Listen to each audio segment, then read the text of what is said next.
Carl Sagan was the leading atheist for a number of years, says this: extraordinary claims require extraordinary evidence. Every episode of his Nova series, the first thing he said was the universe is all there ever was, all there is, and all there ever will be.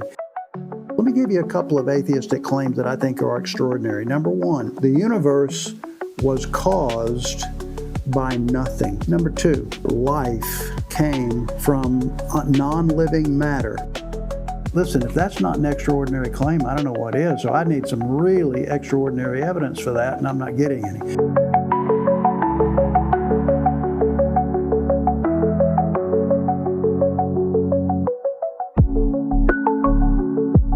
Hey, welcome to Church for Skeptics. I want to talk about the best arguments for atheism. And I'm trying to, use some of the best arguments that some of the famous atheists have used in the past. Some people think that the Bible doesn't actually try to argue for the existence of God, but I disagree with that. I think Romans 1 makes an argument from teleology, the teleological argument, basically that we know that God exists because of the universe that He created. It obviously looks designed for a purpose. And I think that's historically the vast number of humans in humanity have said this, that they believe in some sort of supernatural creator. My argument crumbled back before I was a believer. My agnostic atheist views that there couldn't be a God because of so much evil and suffering, and that argument crumbles logically if there's such a thing as evil. You work yourself back to there has to be a lawgiver. Carl Sagan was the leading atheist for a number of years, and he was a really popular guy. Did a series called the Nova series, a good scientist, obviously. And every episode of his Nova series, the first thing he said was the universe is all there ever was, all there is, and all there ever will be. Now he's using a religious saying to make that saying, of course, all there ever was and all there ever will be. Of course, we say that about God.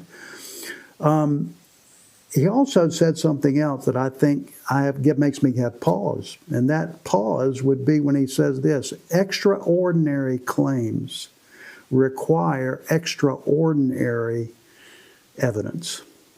And I'm thinking, yeah, I guess that's true. I can see where that would be true. But the more I thought about it, the more it turns atheism on its head. And here's my case today. The first thing I want to say is that belief in God is not an extraordinary claim at all.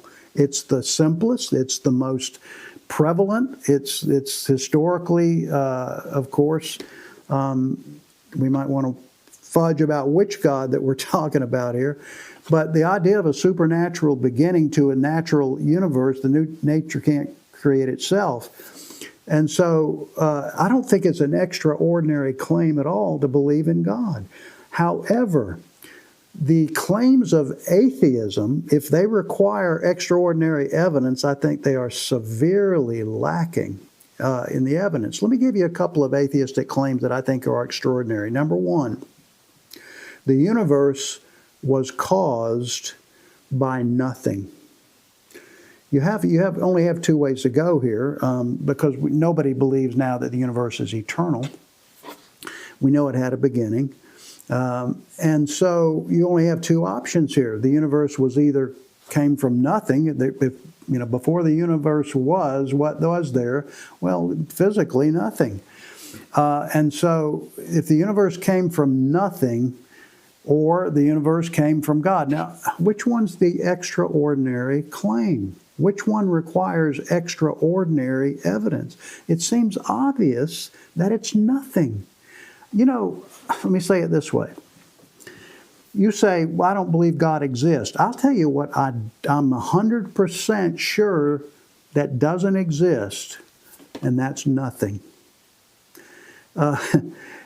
even if you say, okay, that's an extraordinary claim that the universe came from nothing, can you see anything else that, comes into existence from nothing? I can't find anything like that. And so it's an extraordinary claim. That's my point here. And even what's the evidence for nothing? Well, there is no evidence for nothing because nothing doesn't exist.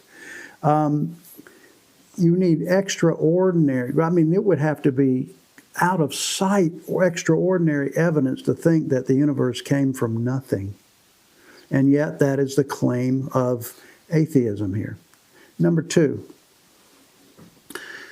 I think it's an extraordinary claim to think that life came from non-living matter. There's a running scientific investigation back all the way from the Middle Ages all the way through until the 1800s and Louis Pasteur. It was called spontaneous generation. They believed that Aristotle believed that life could come from non-living matter if it had enough heat. That's what Aristotle said pretty much. Has to be called virtual heat or living heat, something like that. It had to be hot enough. And so they went back and forth for years and years, even the Middle Ages. They believed in spontaneous generation, that life came from non-living matter. But Louis Pasteur slammed the lid on that. He conclusively proved that life cannot originate from non-living matter. And he went around and did lecture tours. And here's what he said in his lecture tours in 1864. He said this: life only comes from life. We call it the scientific law of abiogenesis. Not on atheism. Atheism has to believe that at least this one time, they don't believe in spontaneous generation either, except that one time when it first started from non-living matter. Maybe the primordial soup and the lightning and so forth. That's an extraordinary, I'm going to tell you what, that's an extraordinary claim. Did you know even from a mathematical standpoint, and boy, when the mathematicians got involved in this, it really shook the world, I think. They realized that mathematically, life from non-life is actually mathematically impossible. They figure the odds of that. There are a lot of things like that are impossible. The fact that gravity, the rate of things coming together, and the cosmological constant, things spreading out, does have to be perfectly balanced to an infinite degree virtually, or we wouldn't even exist at all. Hence, back to the creation declares the existence of God. And so if you have, and that's your claim, that this is just, it all happened by luck. Life happened by luck. The universe itself happened by luck. Listen, that's an extraordinary claim, especially when you talk about the odds against that mathematically. You would never take those odds to Las Vegas. And my question, if you won't take them to Las Vegas, don't take them to your funeral. Don't live your life as if these extraordinary claims, which have virtually no evidence. This idea of extraordinary claims require extraordinary evidence. It leads to another argument that I've heard, and the inimitable Lawrence Krauss, the cosmologist and theoretical physicist, brilliant guy. Here's what he says. He says, I'm not really an atheist, I'm a non-theist. Basically what he says, if there was enough evidence, here we go again, if there was enough evidence for the existence of God, I'd be happy to believe in God, but there's just not any, he would think there's probably no evidence for the existence of God. And I'm thinking, yes, but look at what you do believe. You believe the universe. He wrote a book, A Universe from Nothing. That, I'm telling you, surely you can understand that's an extraordinary claim. And he's written an entire book to try to provide evidence for that. And what he does in his book is simply change the definition of nothing. And you have to do that because otherwise it just doesn't fly at all. I'm willing to believe in nothing, but I need more evidence for God. I'm willing to believe in spontaneous generation, at least that one time. What's the evidence for that? Well, I don't know, but I'm not willing to believe in God. I need more evidence. I'm willing even to believe in an infinite number of universes that we can't see at all and there's absolutely no evidence for. But if I need more evidence to believe in God. I'm going to conclude with reading you something here. Atheist, Marxist, he could self-proclaim Marxist, and a geneticist, Richard Lewontin, who lived from 1929 to 2021, so he hasn't been gone that long. And he made I'm not sure if he's making this statement as a confession or as just a statement of his own faith or lack thereof. Here's what he says. Our willingness to accept scientific claims that are against common sense. Now, keep in mind, here's what my whole point there is, that belief in God is not an extraordinary claim at all, and there is extraordinary evidence for it. Look at the universe. Look at life itself. Look at the way we live.